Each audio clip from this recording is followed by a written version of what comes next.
Mi cuñada contrató detectives privados para probar que yo mentía sobre mi empresa. Planeaba humillarme en la fiesta de fin de año. Pero cuando los agentes entraron, no traían pruebas, traían esposas. La música de la banda sonaba fuerte en mi jardín. 80 personas reían, brindaban, celebraban el cierre de un año más. Yo sostenía una copa de sidra en la mano derecha y sonreía mientras saludaba a mis empleados, a mis amigos, a mi familia. Pero por dentro, mi corazón latía con la precisión de quien sabe que está a punto de presenciar algo terrible. Entonces, la vi. Berenice cruzó la puerta principal con esa sonrisa que ya conocía demasiado bien. Esa sonrisa que no llegaba a los ojos. Venía vestida de negro, como si hubiera venido a un funeral. Y tal vez sí. Tal vez había venido al mío. Detrás de ella, 2 hombres de traje oscuro. Serios, con portafolios de piel. Uno de ellos llevaba lentes oscuros a pesar de que ya era de noche. El otro revisaba su reloj cada pocos segundos, como si tuviera prisa por terminar un trabajo sucio. Mi cuñada caminó directo hacia mí. Atravesó la pista de baile, esquivó a los meseros, ignoró los saludos. Sus tacones repiqueteaban contra las piedras del jardín como martillazos. Sentí que todos los ojos comenzaban a seguirla. Las conversaciones bajaron de volumen. Alguien le pidió al músico que bajara la trompeta. Cuando llegó frente a mí, se detuvo. Me miró de arriba abajo con ese desprecio que había perfeccionado durante 5 años. 5 años desde que su hermano Rodrigo se casó con mi hija Camila. 5 años de comentarios envenenados, de preguntas disfrazadas de preocupación, de visitas que se sentían como interrogatorios. Guadalupe, dijo mi nombre como si fuera una acusación. Qué bonita fiesta. Debe haber costado una fortuna. No respondí de inmediato. Solo sostuve su mirada. Aprendí hace mucho tiempo que el silencio puede ser más poderoso que cualquier palabra. Supongo que cuando se tiene tanto dinero, continuó, elevando la voz para que otros pudieran escuchar, es fácil gastar en fiestas, aunque una se pregunta, ¿de dónde sale realmente todo ese dinero? Ahí estaba. La primera estocada pública. Sentí cómo mi hija Camila se acercaba desde el otro lado del jardín. Vi la preocupación en su rostro, el miedo, la confusión. Y algo más que me rompió el corazón, la duda. Berenice, dije con voz tranquila, aunque mis manos temblaban. Si tienes algo que decirme, este no es el lugar ni el momento. Ella rió. Una risa corta, filosa, diseñada para humillar. ¿No es el momento? Ay, Guadalupe, precisamente por eso elegí este momento, porque ya es hora de que todos sepan la verdad. Chasqueó los dedos. Los 2 hombres de traje se adelantaron. Uno abrió su portafolio, el otro sacó una carpeta abultada de documentos. Estos señores, anunció Berenice, girándose hacia los invitados como si fuera la protagonista de una obra de teatro, son investigadores privados. Los contraté hace 3 meses para investigar las finanzas de mi querida cuñada. El jardín quedó en completo silencio. Hasta la banda dejó de tocar. 80 pares de ojos me observaban, algunos con lástima, otros con curiosidad morbosa. Mis empleados me miraban con incredulidad. Mi contador, don Esteban, había palidecido. ¿Y saben qué descubrieron? Berenice saboreaba cada palabra. Fraude, documentos falsificados, desviación de fondos. Mi cuñada, esta mujer que se hace pasar por empresaria honesta, ha estado robando. Y no cualquier cantidad, 3.800.000 pesos. Camila dejó escapar un grito ahogado. Rodrigo, su esposo, la sostuvo por los hombros, pero no me miraba a mí, miraba el suelo. Berenice, esto es ridículo, logré decir, aunque mi voz sonó más débil de lo que hubiera querido. ¿Ridículo? Ella se acercó más, tanto que pude oler su perfume caro, ese que siempre usaba para demostrar que ella también tenía clase. Aquí están las pruebas, estados de cuenta alterados, contratos fantasma, facturas falsas, todo con tu firma, Guadalupe, todo con tu nombre. Los hombres comenzaron a sacar papeles, hojas y hojas que exhibían delante de todos como si fueran evidencia en un juicio. Reconocí algunos documentos, otros nunca los había visto en mi vida. «Vine aquí esta noche», continuó Berenice, «porque creí que merecías la oportunidad de confesar, delante de todos, de admitir lo que has hecho, de pedirle perdón a tu hija antes de que esto llegue a las autoridades». En ese momento, algo se rompió dentro de mí. No fue rabia, no fue miedo, fue algo peor, una mezcla de traición, agotamiento y tristeza tan profunda que sentí que el suelo se abría bajo mis pies. 67 años. 67 años de trabajar con honestidad. De construir mi empresa desde cero. De bordar manteles a las 3 de la mañana cuando mis manos sangraban. De vender puerta por puerta. De levantarme después de que mi esposo muriera y el mundo me dijera que ya era muy tarde para mí. Y ahora esto. Miré a mi hija. Ella me devolvió la mirada con lágrimas en los ojos, pero no se acercó. No me defendió. Solo se quedó ahí, paralizada, junto a su esposo, junto al hermano de la mujer que estaba destruyendo mi vida. Berenice sonrió. Había ganado. O eso creía. «Ahora», dijo cruzándose de brazos, «te voy a dar 2 opciones, Guadalupe. O firmas la empresa a nombre de Camila esta misma noche para protegerla de tus crímenes. O llamamos a la policía». El jardín seguía en silencio. Sentí 80 pares de ojos esperando mi respuesta. Y entonces escuché algo. Un sonido que reconocería en cualquier parte. Sirenas. Berenice frunció el ceño. Los 2 hombres de traje intercambiaron miradas nerviosas. Las sirenas se acercaban, cada vez más fuerte. «¿Qué?» Berenice se giró hacia la entrada. Las luces rojas y azules iluminaron las paredes de mi casa. 2 patrullas, 4 agentes uniformados. Y detrás de ellos, 2 hombres con chaquetas que decían «Fiscalía» en letras doradas. Pero lo que más me satisfizo fue ver la expresión en el rostro de Berenice cuando uno de los agentes fiscales se acercó. No a mí, a ella. Si quieres saber cómo llegué a ese momento, cómo pasé de ser la víctima a voltear completamente el juego, y qué fue lo que realmente descubrí sobre mi cuñada, suscríbete al canal y quédate hasta el final. Porque esta historia apenas comienza. Pero antes de contarles cómo terminó esa noche, necesito que entiendan cómo empezó todo. Porque mi historia no comienza con Berenice. Comienza 30 años atrás, en un puesto del mercado de Tacuba, cuando yo todavía era Guadalupe Ramírez de Solano, una viuda reciente con una niña de 10 años y exactamente 4,200 pesos en el banco. Mi esposo Antonio había muerto en un accidente de tránsito. Un camión de carga que se pasó el alto. Él iba en su motocicleta, regresando de su turno en la fábrica textil. No tuvo oportunidad. El conductor ni siquiera se detuvo.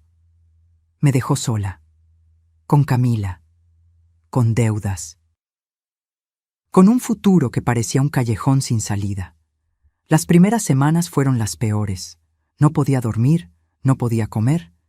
Miraba el techo de nuestra casita de 2 cuartos en la colonia Roma y me preguntaba cómo íbamos a sobrevivir. La pensión que me dieron apenas alcanzaba para la renta.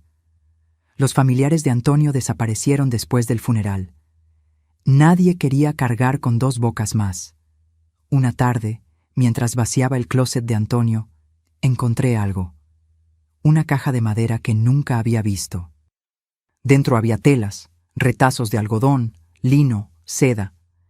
Él los había guardado de la fábrica, pedazos que iban a tirar. También encontré agujas, hilos de colores, y una nota escrita con su letra. Para cuando te decidas a hacer esos manteles que tanto te gustaban. Antonio sabía que de niña yo había aprendido a bordar con mi abuela en Oaxaca. Flores, pájaros, grecas. Patrones que ella me enseñó con paciencia mientras me contaba historias de su propia vida. Esa noche tomé una decisión. No iba a quedarme llorando. No iba a esperar que alguien me rescatara. Iba a rescatarme yo misma. Pasé 3 semanas bordando mi primer mantel, un diseño de girasoles amarillos sobre fondo crema. Cada puntada era una oración, cada flor, una promesa de que Camila y yo íbamos a salir adelante. Lo vendí en el mercado por 300 pesos. Una señora mayor lo compró para el cumpleaños de su hija. Cuando me pagó, me dijo: «Tienes manos de oro, muchacha». No eran manos de oro. Eran manos cansadas, con callos y cicatrices, pero eran mis manos, y podían crear algo hermoso. Durante 5 años trabajé así, de sol a sol. Bordaba en las noches después de que Camila se dormía. Vendía los fines de semana en diferentes mercados: Tacuba, La Merced, Coyoacán. Iba donde fuera.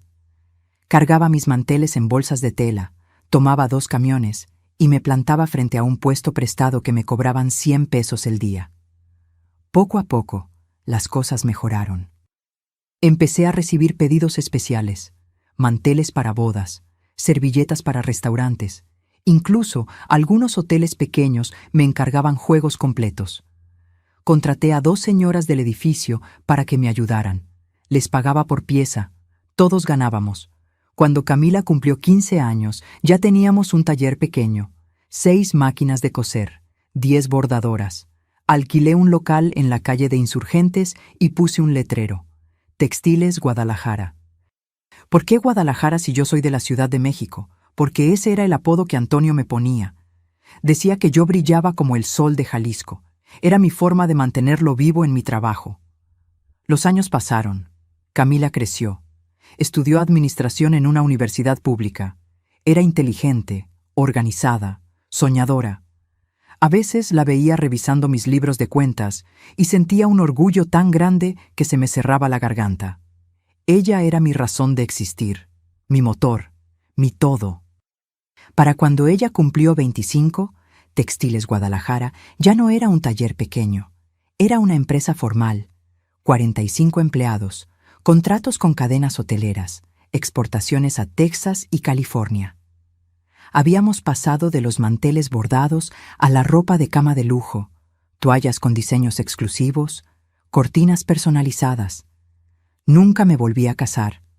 Hubo pretendientes, sí, hombres buenos que me invitaban a cenar, que me traían flores. Pero yo estaba casada con mi trabajo, con mi hija.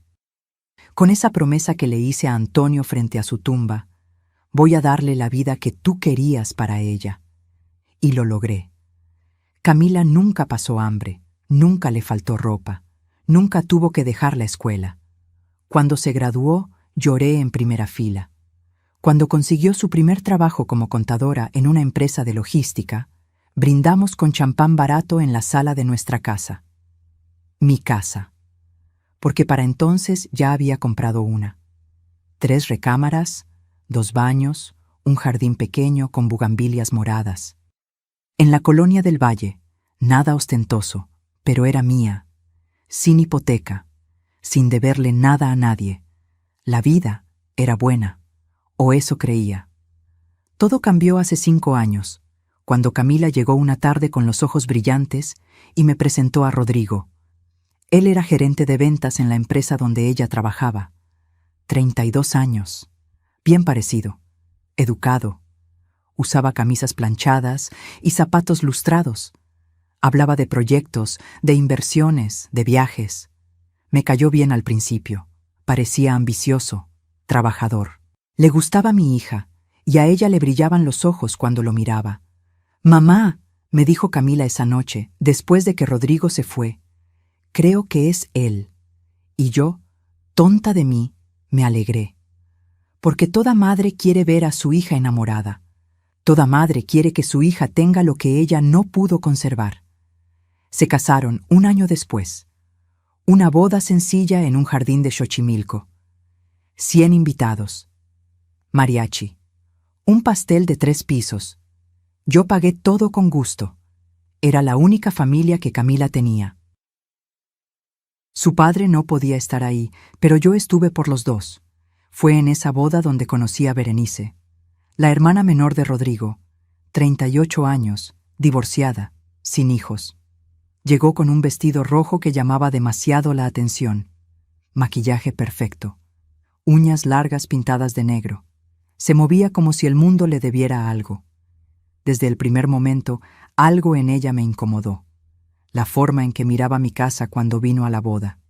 La forma en que tocaba las cosas, como evaluando su precio. La forma en que me preguntó, con una sonrisa dulce y venenosa: ¿y todo esto lo pagaste tú sola, Guadalupe? Qué impresionante para alguien de tu generación. De mi generación. Como si a los 62 años yo fuera una reliquia que debía estar sentada tejiendo y no dirigiendo una empresa. Pero me tragué la incomodidad. Era la hermana de mi yerno.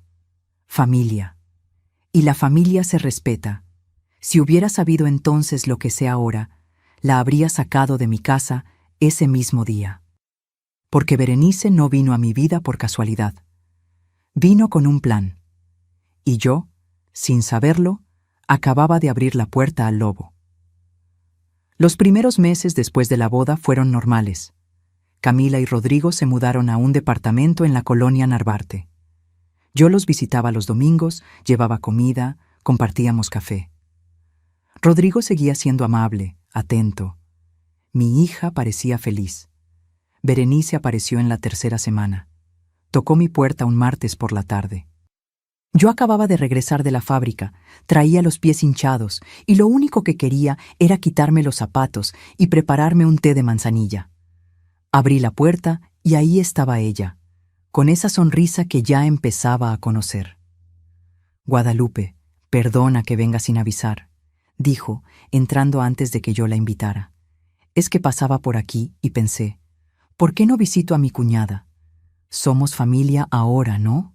Familia, esa palabra que ella usaría como llave maestra para entrar a mi vida». Se sentó en mi sala como si fuera su casa. Miró los cuadros, las fotos, el mueble antiguo que había heredado de mi abuela. Sus ojos se movían calculando, midiendo, tasando. «Qué casa tan linda», dijo. «Debe valer un buen dinero, aquí en Del Valle. ¿La compraste hace mucho?» «Hace 12 años», respondí, incómoda con el rumbo de la conversación. «¿Y la pagaste de contado o tienes hipoteca?» La pregunta me cayó como balde de agua fría. ¿Quién pregunta esas cosas en una primera visita? Pero Berenice lo hizo ver natural, como simple curiosidad. «De contado», dije escuetamente. Vi cómo sus cejas se levantaron apenas, como si hubiera confirmado algo que ya sospechaba. «Vaya, qué bien te ha ido con tu negocio de manteles». Negocio de manteles, como si 30 años de trabajo fueran un pasatiempo, como si Textiles Guadalajara fuera un puesto de tianguis. «Ya no solo hacemos manteles», corregí, tratando de mantener la voz amable. «Tenemos contratos con hoteles, hospitales, spas, producción industrial». «Ah, claro, claro», dijo ella sacando su celular. «De hecho, quería preguntarte algo. ¿Me dejarías tomar una foto de ese cuadro? Es que tengo una amiga decoradora y le encantaría ver el estilo de tu casa». No esperó mi respuesta. Ya estaba fotografiando. Primero el cuadro, luego casualmente la sala completa. Después se levantó y fue hacia el comedor. Clic. Otra foto. Clic. El librero con mis documentos. «Berenice, ¿qué estás haciendo?», pregunté siguiéndola. «Ay, perdón, es que tu casa es tan bonita.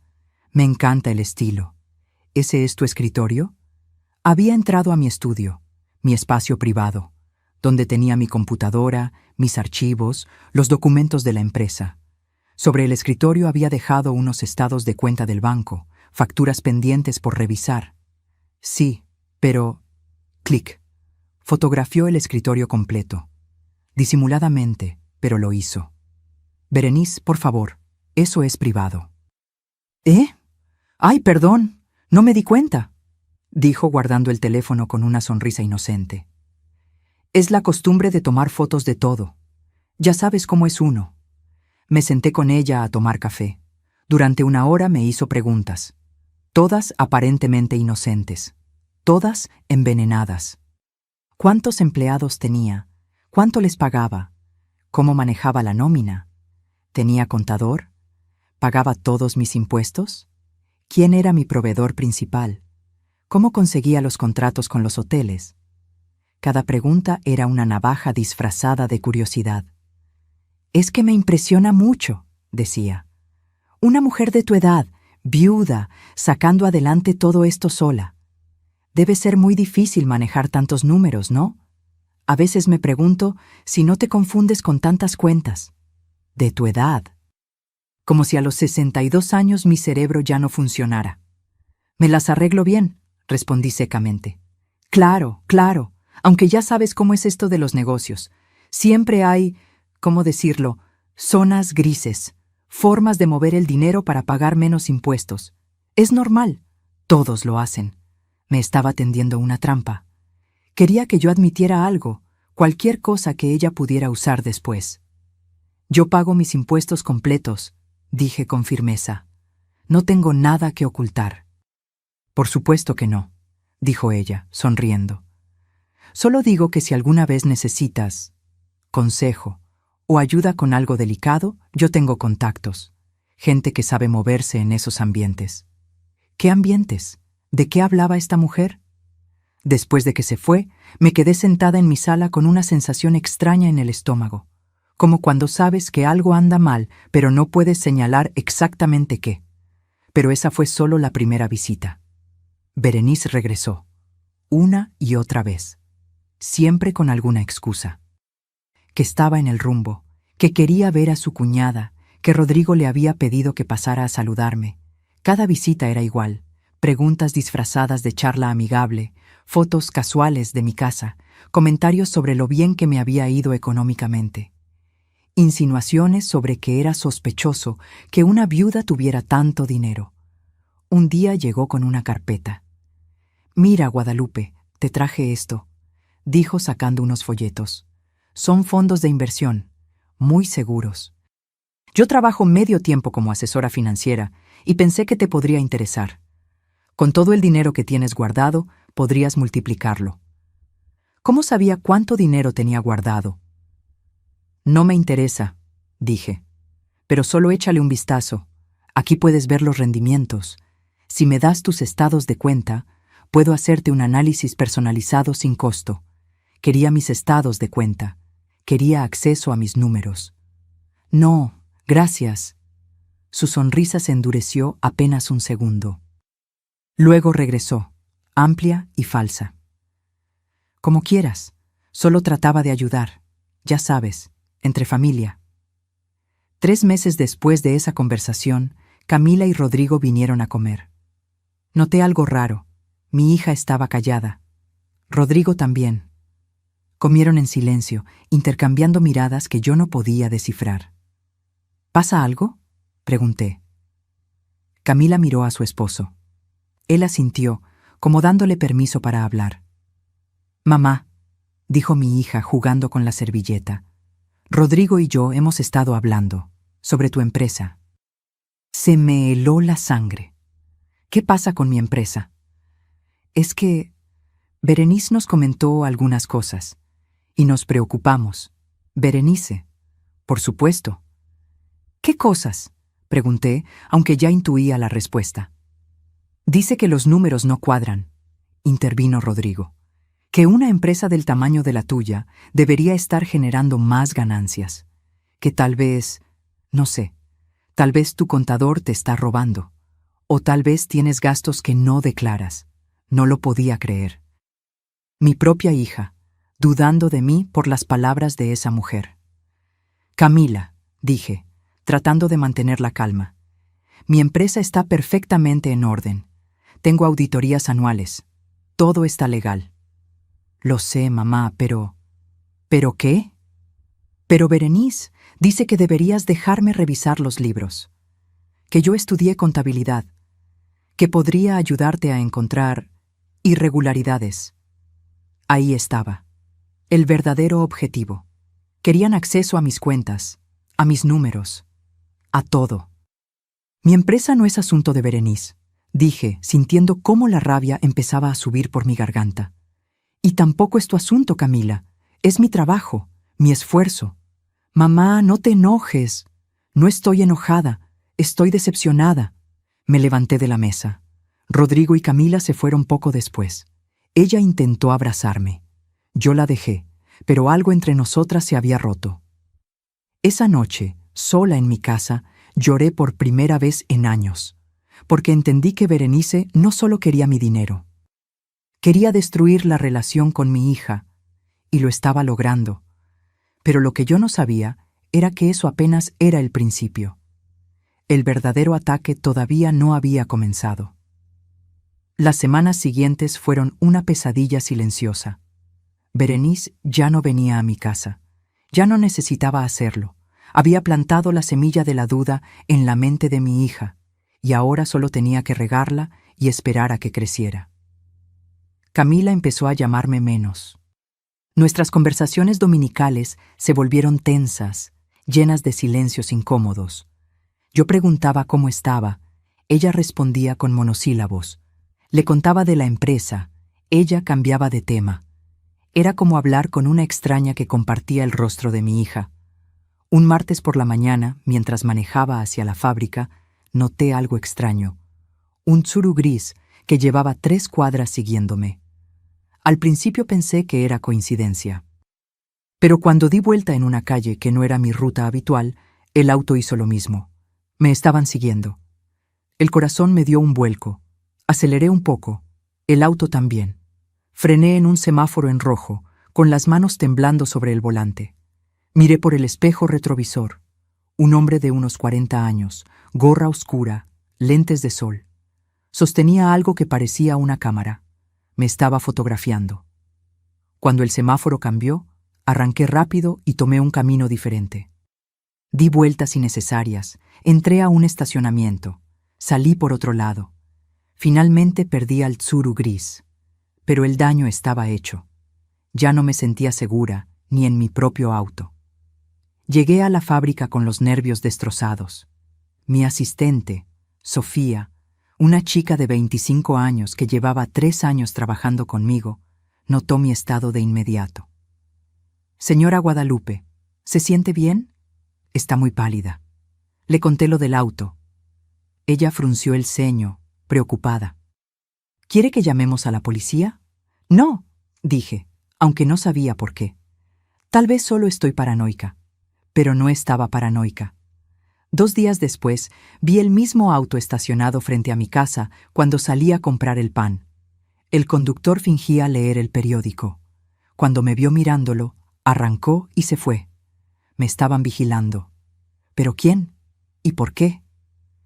La respuesta llegó una semana después, cuando mi contador don Esteban me llamó con voz temblorosa.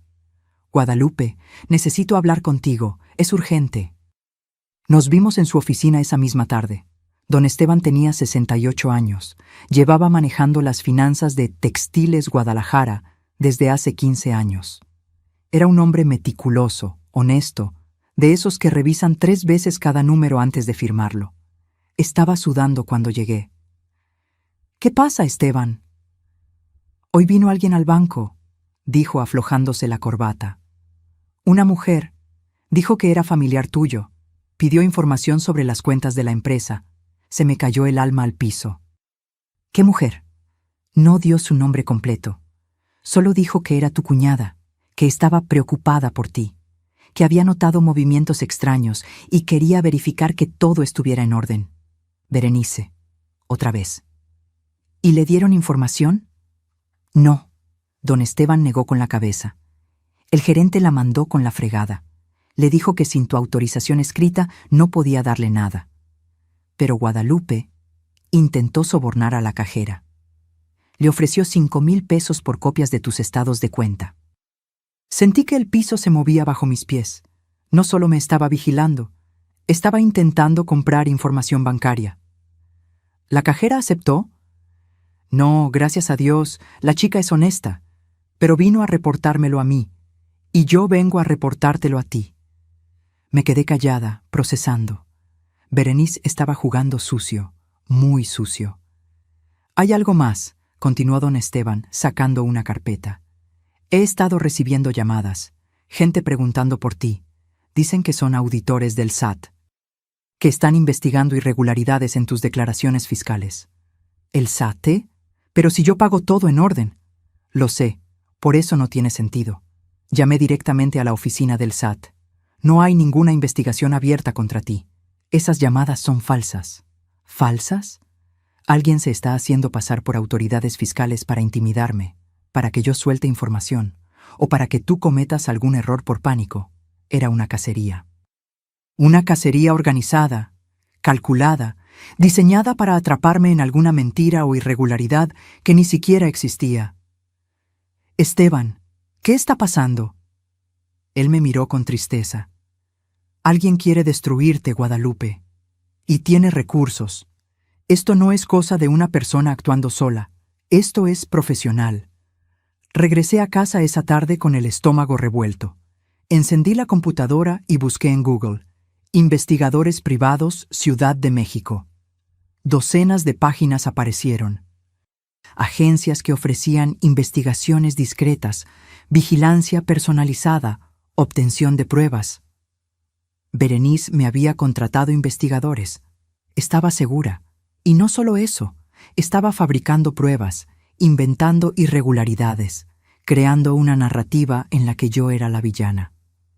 Esa noche no pude dormir. Me quedé sentada en la sala, mirando las fotos de Camila en la pared. Mi niña, mi razón de vivir, la hija por la que había trabajado 30 años sin descanso. Y ahora esa misma hija dudaba de mí. El golpe final llegó 3 semanas después. Berenice convocó una reunión familiar, en la casa de Camila, un domingo por la tarde. El mensaje que recibí de mi hija fue frío, formal. Mamá, necesitamos hablar. Domingo 4 p.m. Por favor, no faltes, es importante. Llegué puntual. Camila abrió la puerta, pero no me abrazó. Solo me señaló la sala con un gesto de cabeza. Rodrigo estaba sentado en el sillón grande. Berenice en el de enfrente, con las piernas cruzadas, sosteniendo una carpeta gruesa. No había café preparado, no había galletas, no había amor en esa casa. Siéntate, mamá, dijo Camila. Me senté. Sentí como si estuviera en un juicio. Guadalupe, comenzó Berenice, sin preámbulos. Hemos investigado, durante meses, y encontramos cosas muy preocupantes. Abrió la carpeta, sacó hojas impresas, estados de cuenta que nunca había visto, contratos con firmas que parecían mías pero no lo eran. Facturas de empresas fantasma. Aquí dice que pagaste 1.200.000 pesos a una empresa llamada Distribuidora del Pacífico, leyó Berenice. Esa empresa no existe. Es una fachada. Usaste facturas falsas para deducir impuestos. Eso no es cierto, dije sintiendo cómo la voz se me quebraba. Yo no conozco esa empresa. Aquí está tu firma, dijo, mostrándome el documento. Era mi firma, o una falsificación perfecta. Aquí hay más, continuó. Retiros en efectivo sin justificar. 3.800.000 pesos en los últimos 2 años. ¿A dónde fue ese dinero, Guadalupe? A la nómina, a los proveedores, a... No hay comprobantes, me interrumpió. No hay recibos, no hay nada, solo dinero que desaparece. Miré a mi hija. Tenía los ojos rojos. Había estado llorando. Mamá, dijo Camila con voz rota, ¿por qué no nos dijiste que tenías problemas con la empresa? Nosotros podríamos haber ayudado. No tengo problemas con la empresa, logré decir. Todo está en orden. Esto es una mentira. Berenice está mintiendo. ¿Yo estoy mintiendo? Berenice se puso de pie, ofendida. ¿Yo? Guadalupe, aquí están las pruebas, documentos oficiales, estados de cuenta, tu propia firma. Esa no es mi firma. ¿Y entonces quién la falsificó? ¿Yo? ¿Para qué haría yo eso? No tengo nada que ganar. Pero sí lo tenía. Lo supe en ese momento. No sé cómo, pero lo supe. Berenice quería algo. Quería mi empresa. Quería mi dinero. Quería destruirme. Mamá, dijo Rodrigo por primera vez, solo queremos proteger a Camila. Ella es tu única heredera. Si tú tienes problemas legales, esos problemas van a caer sobre ella. Ahí estaba, la verdadera intención. Querían que yo firmara algo. Por eso, continuó Berenice, sacando otro documento. Hemos preparado esto. Es un traspaso de poderes. Firmas la empresa a nombre de Camila, de forma temporal, hasta que se aclare todo este asunto. Así ella queda protegida. Y tú también. No voy a firmar nada, dije poniéndome de pie. Mamá, por favor. ¡No! Mi voz salió más fuerte de lo que pretendía. No voy a firmar nada. No he hecho nada malo. Y no voy a entregarle mi vida de trabajo a nadie. Berenice sonrió, una sonrisa fría, triunfal. Entonces nos vemos en la corte, Guadalupe, porque si no quieres resolver esto en familia, lo resolveremos con abogados. Y te advierto, no te va a gustar el resultado. Salí de esa casa con las piernas temblándome. Camila me llamó desde la puerta, pero no me detuve. No podía mirarla. No podía ver esa duda en sus ojos. Esa noche, sentada sola en mi cocina, con una taza de té que se enfriaba entre mis manos, toqué fondo. 67 años. Una vida entera de trabajo honesto, y ahora mi propia hija me veía como una ladrona. Lloré hasta que no me quedaron lágrimas. Hasta que solo quedó un vacío frío en mi pecho. Y en ese vacío, algo nuevo empezó a crecer. Rabia. Los siguientes días fueron los más oscuros de mi vida, peores que cuando enterré a Antonio, peores que aquellas noches en las que no sabía cómo iba a alimentar a Camila, porque esta vez no estaba luchando contra la pobreza o la mala suerte. Estaba luchando contra la traición. No comí bien durante una semana. Bajé 4 kilos. Mis empleados me preguntaban si estaba enferma. Sofía me traía caldo de pollo que yo apenas probaba. Don Esteban me miraba con preocupación cada vez que revisábamos números, porque me veía perdida, ausente. Camila no llamó, ni una sola vez. Yo tampoco la llamé a ella. ¿Qué le iba a decir? ¿Cómo le explicas a tu hija que la mujer que está envenenando su mente es una mentirosa profesional? ¿Cómo compites contra alguien que tiene el veneno perfecto? Una tarde, mientras tomaba café sola en mi cocina, sonó el teléfono. Número desconocido. Casi no contesté, pero algo me hizo apretar el botón verde. ¿Señora Solano? Era una voz de mujer, joven, nerviosa. Sí, ¿quién habla? Me llamo Patricia. Trabajaba en una agencia de investigación privada. Omega Seguridad y Análisis. Se me erizó la piel. No sé si usted sepa, continuó Patricia, hablando rápido como si tuviera miedo. Pero hay alguien que contrató nuestros servicios para investigarla. Una mujer. Berenice Ortega, mi cuñada. Lo sé, dije con voz seca. Señora, yo renuncié hace 2 días. Porque lo que me pidieron hacer no estaba bien, no era legal, y no puedo quedarme callada. ¿Qué te pidieron hacer? Patricia respiró hondo. Falsificar documentos, alterar estados de cuenta, crear evidencia de transacciones que nunca existieron.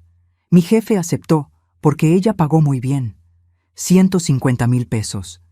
Pero yo no puedo ser parte de eso. Usted no se merece lo que le están haciendo.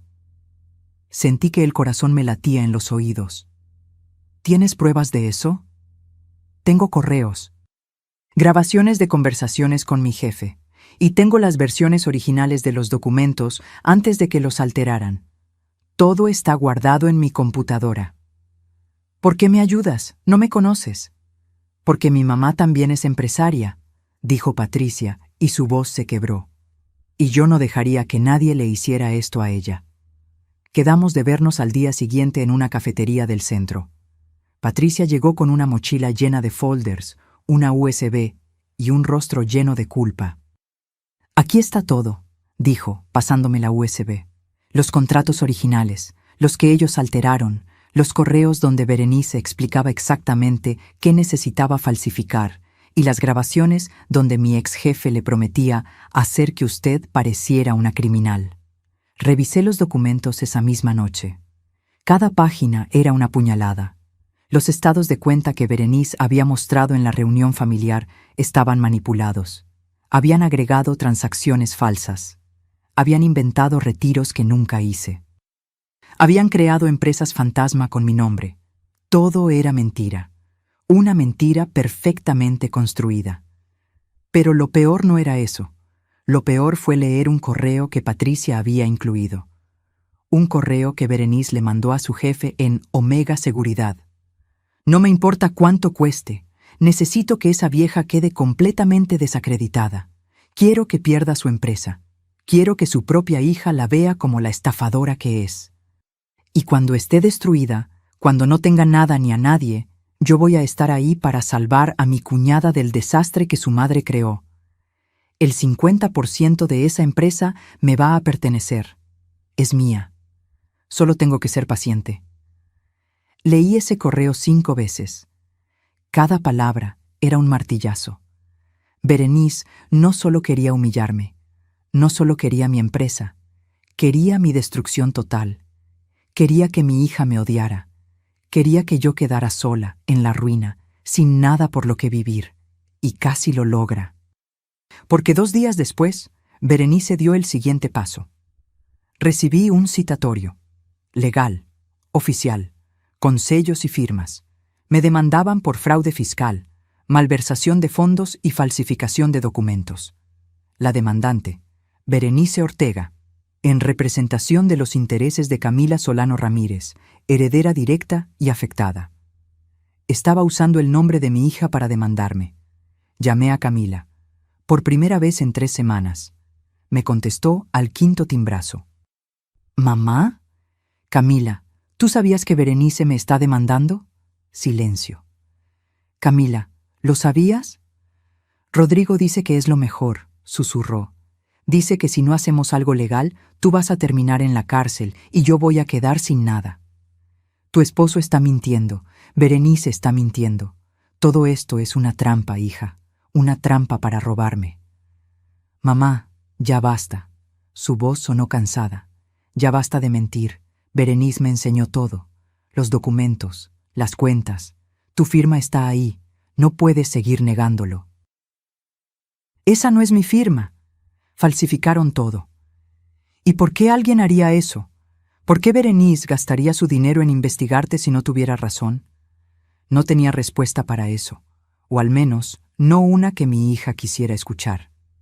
Camila, por favor, soy tu madre. ¿Cuándo te he mentido? Otro silencio largo, doloroso. No lo sé, mamá, dijo finalmente. Ya no sé qué creer. Y colgó. Me quedé con el teléfono en la mano, mirando la pantalla en negro. Sentí que algo dentro de mí se rompía definitivamente. No era mi corazón. Era peor. Era mi esperanza. Esa noche, Berenice subió una publicación a Facebook. La vi porque una prima lejana me mandó captura de pantalla, preocupada. La publicación decía: a veces la familia más cercana es la que más te defrauda. Cuando descubres que alguien en quien confiabas te ha estado robando durante años, duele. Pero hay que tener el valor de denunciar, aunque sea tu propia familia. Justicia para todos. No más abuso. Tenía 237 likes.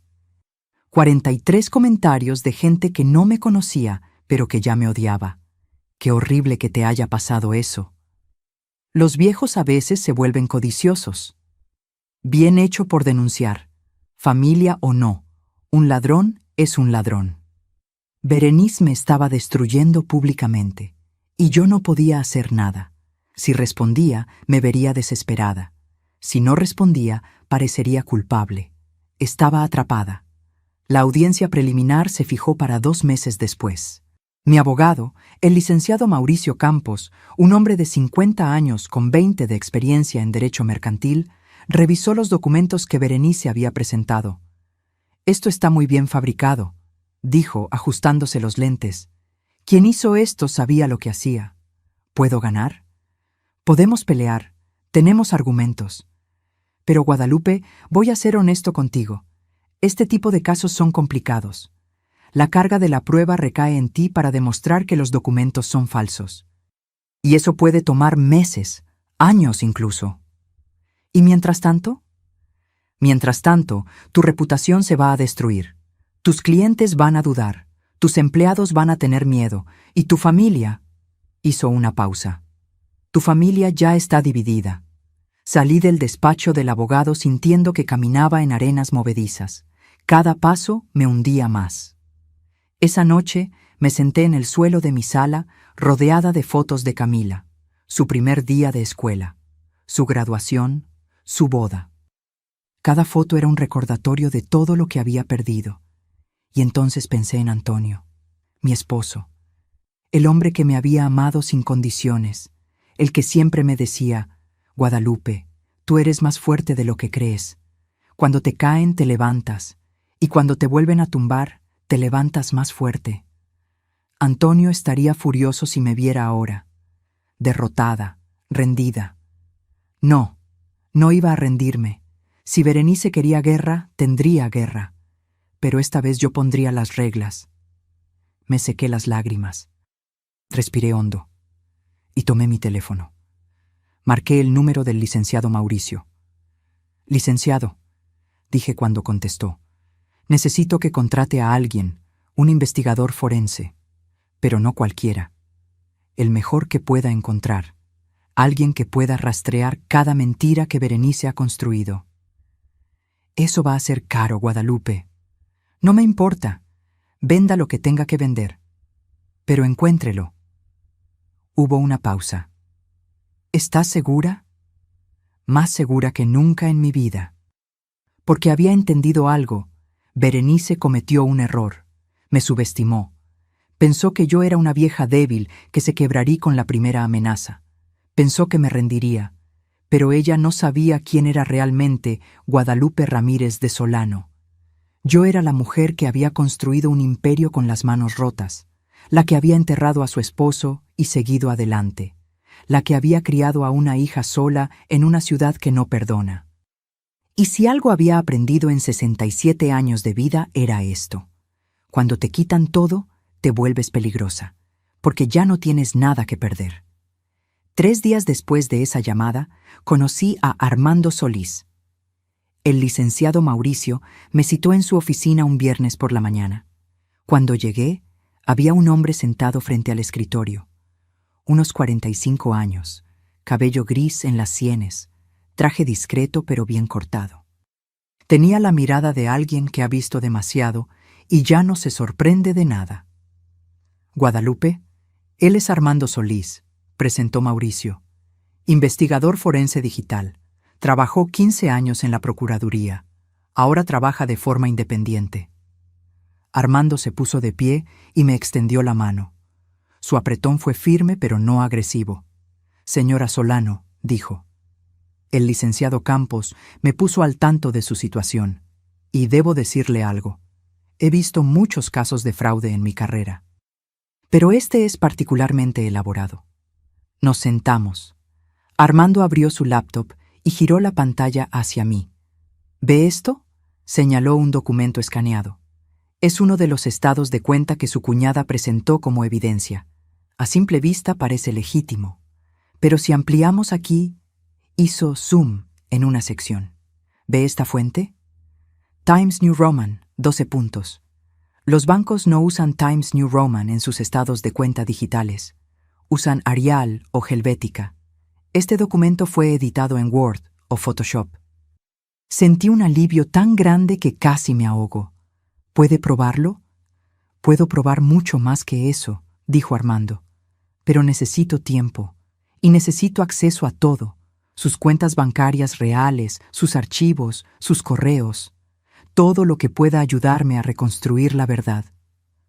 Lo tendrá. Armando se reclinó en su silla. Señora Solano, antes de que empecemos, necesito que entienda algo. Este tipo de investigaciones no son rápidas ni baratas. Voy a tener que rastrear cada documento, cada transacción, cada correo. Voy a tener que entrevistar gente. Tal vez incluso infiltrar círculos para obtener información. Estamos hablando de 60,000 pesos, mínimo, tal vez más. Lo pagaré. Y hay algo más importante, continuó. Una vez que yo empiece a excavar, voy a encontrar todo, lo bueno y lo malo. Si hay algo en su empresa que no esté en orden, por pequeño que sea, lo voy a descubrir, y voy a tener que decírselo a usted y al licenciado. ¿Está preparada para eso?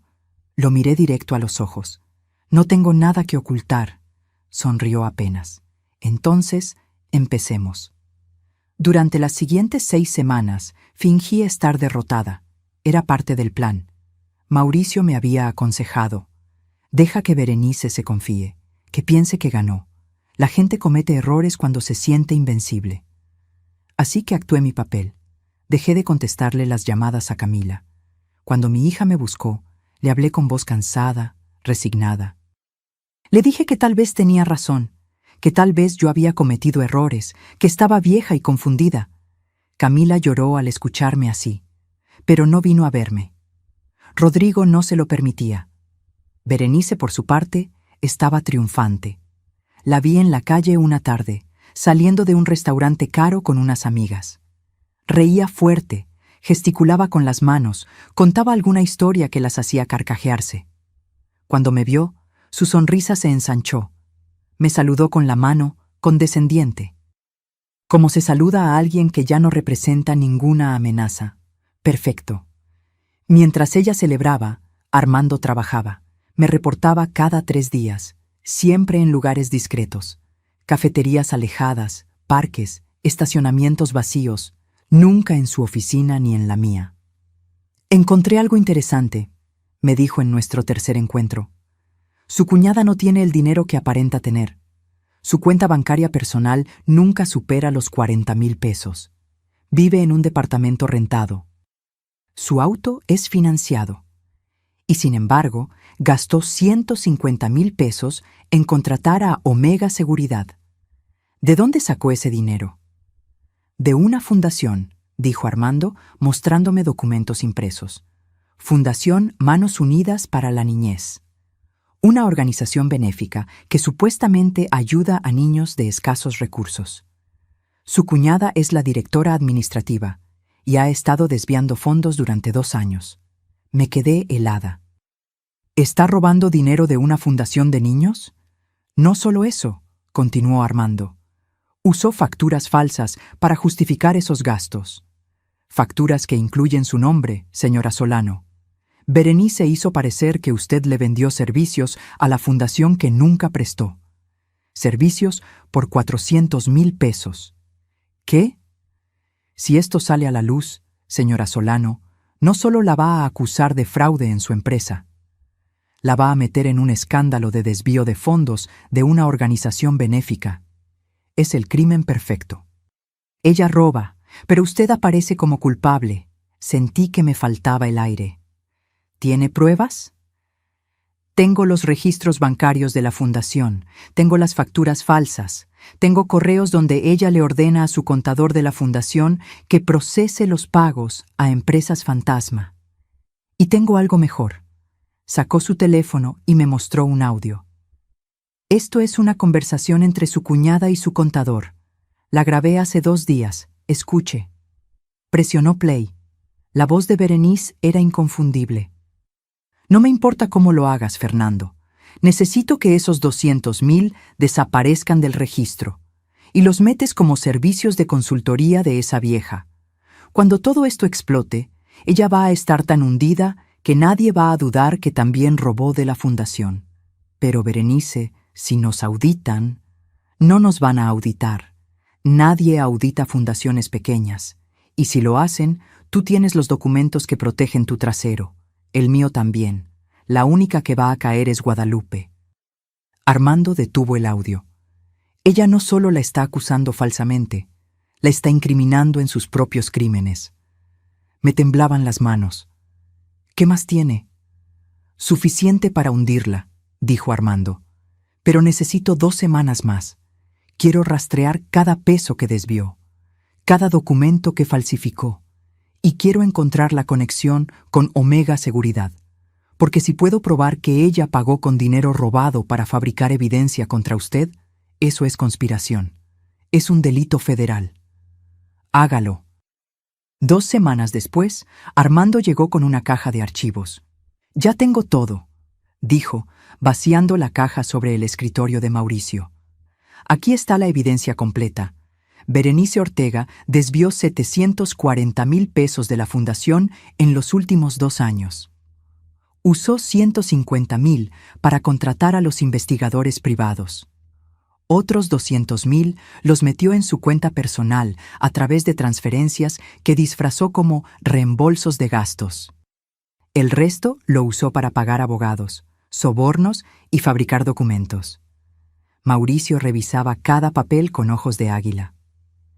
Esto es suficiente para una orden de aprehensión, dijo.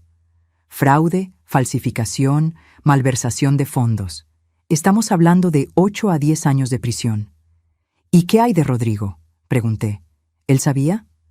Armando negó con la cabeza. No encontré evidencia de que él estuviera involucrado directamente, pero su cuñada usó su nombre en algunos documentos. Firma electrónica. Rodrigo aparece como testigo en varios contratos falsos de la fundación. Puede alegar ignorancia, pero igual va a tener problemas legales, mínimo como cómplice involuntario. Miré todos esos documentos. Cada página era una bomba, cada correo una granada, y yo tenía todo el arsenal. ¿Cuándo podemos actuar?, pregunté. Mauricio miró su calendario. La audiencia preliminar de su caso es en 3 semanas, pero yo recomendaría no esperar tanto. Si presentamos esto ante la fiscalía ahora, ellos pueden detenerla antes. Evitamos que ella destruya evidencia. No, dije con firmeza. No quiero detenerla ahora. Ambos me miraron, confundidos. Señora Solano, quiero hacerlo en público, expliqué. Berenice me humilló delante de mi familia, de mis amigos, de mis empleados. Quiero que todos vean la verdad, todos, al mismo tiempo. ¿Qué propone? Sonreí por primera vez en meses, y no fue una sonrisa amable. Voy a organizar mi fiesta de fin de año. Como todos los años. Voy a invitar a todos, a Berenice también, y cuando ella esté ahí, confiada, creyendo que ya ganó, entonces la vamos a destrozar. Mauricio frunció el ceño. Eso es arriesgado. Lo sé, dije, pero necesito que mi hija vea la verdad con sus propios ojos, que Camila entienda qué clase de víbora la ha estado manipulando. Si hacemos esto en privado, Berenice va a convencerla de que es una conspiración. Pero si pasa en público, con autoridades presentes, con pruebas irrefutables, no habrá forma de que mi hija siga dudando de mí. Armando asintió lentamente. Entiendo. Pero va a necesitar coordinación perfecta, y va a necesitar que las autoridades estén de su lado. ¿Puede arreglarlo? Tengo contactos en la fiscalía, dijo. Gente que le debe favores. Puedo presentar el caso de forma extraoficial, conseguir que preparen una orden de aprehensión, pero necesitamos timing exacto. Si Berenice huele algo raro, no va a aparecer a esa fiesta. No va a oler nada, prometí. Porque yo voy a darle exactamente lo que quiere. Voy a invitarla personalmente. Le voy a decir que quiero hacer las paces, que estoy cansada de pelear, que tal vez ella tenía razón. ¿Y ella va a creer eso? Va a querer creerlo, porque la gente como Berenice necesita ver a sus víctimas rendirse. Necesita el momento de triunfo, y yo se lo voy a dar. Hubo un silencio largo. Está bien, dijo finalmente Mauricio. Lo haremos a su manera, pero si algo sale mal... Nada va a salir mal, dije, sintiendo cómo la fuerza regresaba a mi voz. Porque esta vez yo llevo las cartas. Y por primera vez en meses sentí algo que había olvidado. Esperanza. La transformación tenía que ser perfecta, creíble. Si Berenice sospechaba, aunque fuera por un segundo, que yo estaba planeando algo, todo se vendría abajo. Así que me convertí en la mujer que ella quería ver, una anciana derrotada, confundida, al borde del colapso. Empecé a vestirme diferente. Dejé de usar mis blusas de seda y mis pantalones planchados.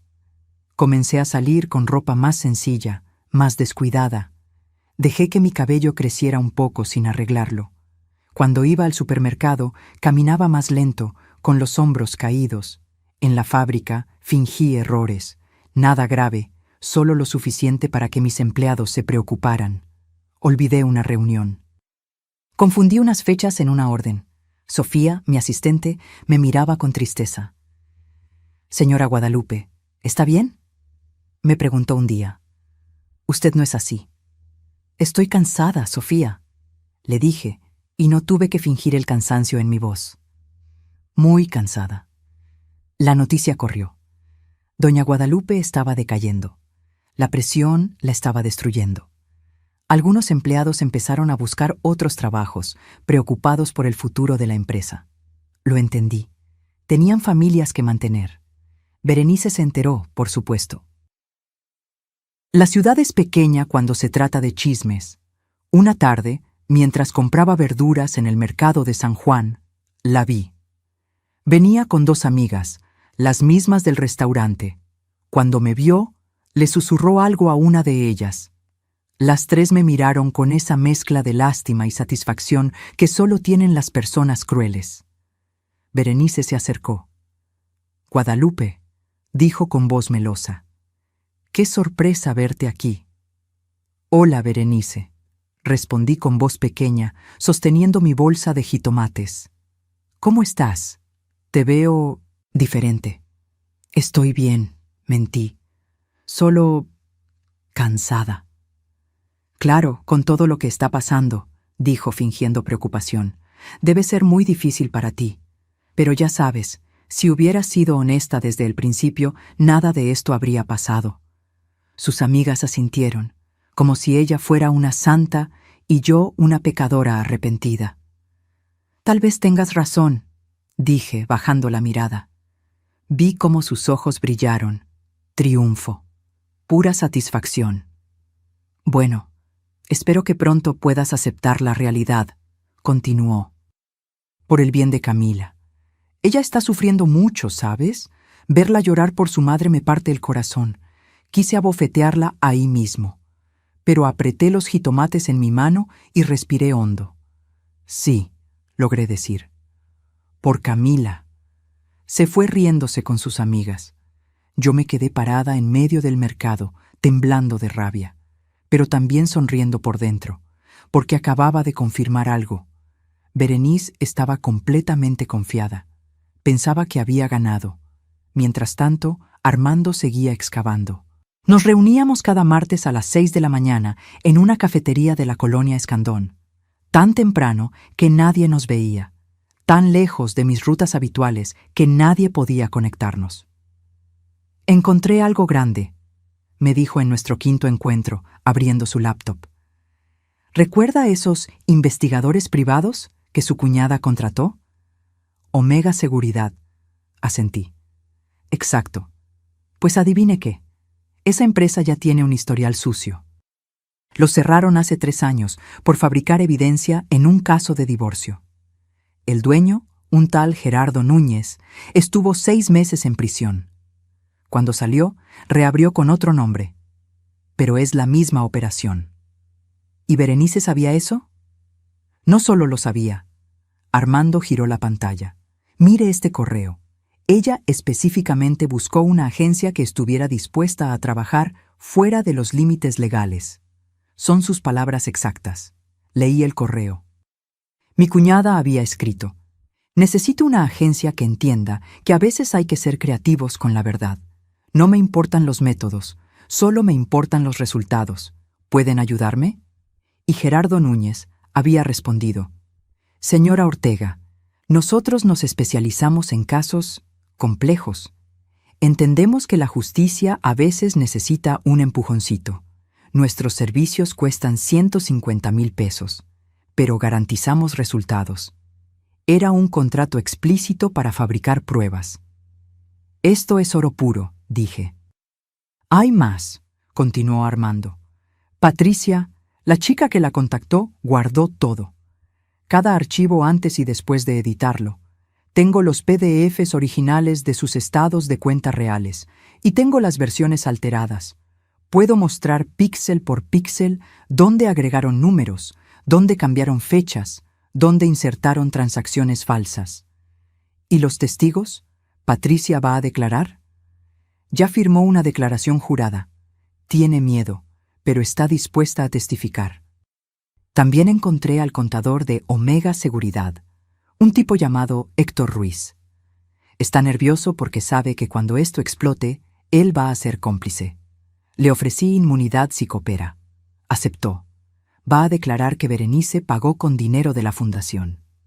¿Y la fundación? ¿Quién más sabe del robo?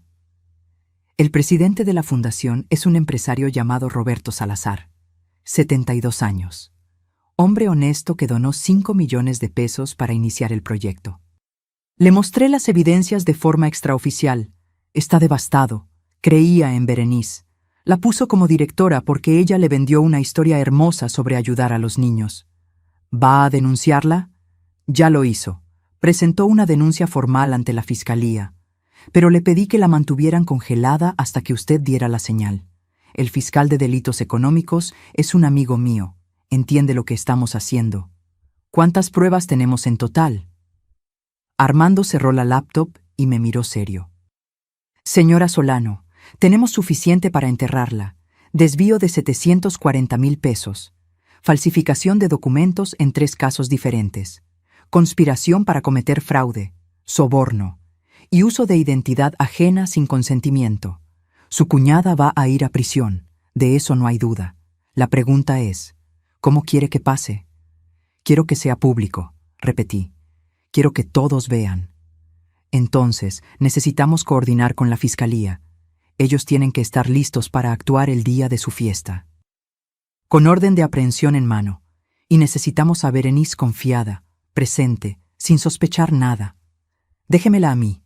Una semana después, llamé a Camila. Mi hija sonó sorprendida de escucharme. ¿Mamá? Hija, dije con voz débil, cansada. Necesito hablar contigo. ¿Estás bien? No, no estoy bien. Pero creo que tienes razón. Creo que he sido terca y orgullosa, y tal vez sí cometí errores. Camila se quedó callada. Podía escucharla respirar. ¿Qué quieres decir? Quiero hacer las paces, dije. Contigo, con Rodrigo, incluso con Berenice. No quiero seguir peleando. Estoy vieja, Camila, y cansada, y no quiero morir peleada con mi única hija. Escuché cómo se le quebraba la voz. Mamá, voy a hacer mi fiesta de fin de año, como siempre, y quiero que vengan. Tú, Rodrigo, Berenice, todos. Quiero brindar con ustedes. Quiero empezar el año nuevo en paz. ¿Hablas en serio? Muy en serio. Ya hablé con mi abogado. Voy a considerar lo de firmar la empresa a tu nombre. Berenice tenía razón. Es lo más seguro. Hubo una pausa larga. Luego Camila habló, con lágrimas en la voz. Gracias, mamá. Gracias por entender. ¿Vendrás? Claro que iré. Los 3 iremos. Dile a Berenice que la invito personalmente, que quiero disculparme con ella, por haber dudado de sus intenciones. Se lo diré. Mamá, esto significa mucho para mí. Para mí también, hija. Colgué y me quedé mirando el teléfono. Sentí una punzada de culpa por mentirle a mi hija. Pero era necesario. Pronto ella entendería. 2 días después, Berenice me llamó. Su voz era pura satisfacción mal disimulada. Guadalupe, Camila me dijo que me invitaste a tu fiesta. Sí, dije humildemente. Quiero que vengas. Quiero que hagamos las paces. Me alegra que finalmente hayas entrado en razón, dijo. Sabes, yo nunca quise hacerte daño. Solo quería proteger a mi cuñada. Mentirosa, hipócrita, víbora. Lo sé, dije, y lo aprecio. De verdad. ¿Y es cierto que vas a firmar la empresa? Estoy considerándolo. Mi abogado está preparando los papeles. Qué bueno, Guadalupe, qué bueno. Verás que es lo mejor para todos. Berenice, hay algo más. ¿Qué? Quiero que traigas a tus A esos investigadores, los que contrataste, quiero conocerlos, quiero agradecerles por ayudar a descubrir la verdad. Hubo una pausa. Luego, risa. ¿Hablas en serio? Muy en serio. Si voy a aceptar mi responsabilidad, quiero hacerlo correctamente. Delante de todos. Guadalupe, no sé si ellos... Por favor, es importante para mí. Otra pausa. Está bien, veré si pueden venir, pero te advierto, no son baratos. Tal vez quieran cobrar por la aparición. No importa, los pagaré. De acuerdo, los llevaré. Cuando colgó, sonreí. Berenice iba a traer a sus actores, iba a montarme otro show, iba a humillarme una vez más, delante de todos, o eso creía, porque lo que ella no sabía era que yo también había invitado a unos agentes. Pero los míos eran reales, y no venían a actuar, venían a arrestarla. Los preparativos para la fiesta fueron meticulosos. Cada detalle tenía que ser perfecto, no solo por estética, sino porque necesitaba que Berenice se sintiera completamente segura. Contraté a la misma banda de siempre. Pedí el mismo menú que todos los años: carnitas, barbacoa, pozole, tamales. Decoré el jardín con las mismas luces amarillas que colgaba mi esposo Antonio cuando él estaba vivo. Todo tenía que verse normal. Familiar. Inofensivo. Pero bajo esa fachada de normalidad había un operativo militar. 3 días antes de la fiesta me reuní con el fiscal de delitos económicos, licenciado Ricardo Montoya. Mauricio nos presentó en su oficina. Montoya era un hombre de 50 años, con el rostro serio de quien ha visto demasiados criminales salirse con la suya. «Señora Solano», dijo estrechando mi mano. Armando me mostró las evidencias. Es uno de los casos de fraude mejor documentados que he visto en años. ¿Es suficiente para arrestarla? Es suficiente para hundirla, corrigió. Tenemos conspiración para cometer fraude, malversación de fondos de una organización benéfica, falsificación de documentos oficiales, soborno y uso indebido de identidad. Estamos hablando de un mínimo de 8 años de prisión. Probablemente más. ¿Y Rodrigo?, pregunté. El esposo de mi hija. Montoya revisó un folder. Él aparece como testigo en varios documentos de la fundación, firma electrónica. Pero no encontramos evidencia de que supiera lo que su hermana estaba haciendo. Legalmente puede alegar ignorancia, aunque tendrá que declarar y probablemente enfrentará cargos menores como negligencia en validación de documentos. Camila va a sufrir mucho cuando esto salga. Lo sé, dijo Montoya con voz más suave. Por eso vamos a manejar esto con delicadeza. El arresto va a ser rápido, profesional, nada violento. Pero tiene que ser público, como usted pidió. ¿Está segura de que quiere hacerlo así? Completamente segura. Muy bien, voy a enviar a 2 agentes ministeriales y a 2 de la policía judicial. Vestirán de civil hasta el momento del arresto. Se mezclarán con sus invitados. Cuando usted dé la señal, yo mismo entraré con la orden de aprehensión. Pero, señora Solano, necesito que entienda. Una vez que esto empiece, no hay vuelta atrás. No puede cambiar de opinión en el último minuto. No voy a cambiar de opinión. ¿Y si su hija se enoja con usted? ¿Y si la acusa de venganza? Mi hija tiene que ver la verdad, dije firmemente. Y la verdad es que Berenice es una criminal. Si Camila me odia por eso, tendré que vivir con ello, pero no voy a dejar que esa mujer siga destruyendo vidas. Montoya asintió, satisfecho. Entonces es un plan. La fiesta es el viernes 30 de diciembre, ¿correcto? A las 7 de la noche. Mis agentes llegarán a las 6:30. Le daré un número de emergencia. Cuando esté lista, envíe un mensaje con la palabra ahora. Esperaremos la señal. ¿Entendido? Entendido. El día de la fiesta amaneció despejado. Un cielo azul perfecto, sin nubes. Como si hasta el clima estuviera de mi lado. Me desperté a las 5 de la mañana. No pude dormir mucho. Pasé la noche repasando el plan una y otra vez, buscando fallas, anticipando problemas. A las 9, los del catering llegaron. A las 10, la banda. A las 11, el equipo de meseros. Todo iba fluyendo. Sofía vino a ayudarme a las 2 de la tarde. «Señora Guadalupe», dijo abrazándome. «No sé qué está pasando, pero quiero que sepa que todos en la fábrica estamos con usted. Pase lo que pase esta noche». «¿Cómo sabes que va a pasar algo?», sonrió. «Porque la conozco, y usted no es el tipo de mujer que se rinde. Sea lo que sea que esté planeando, confío en usted».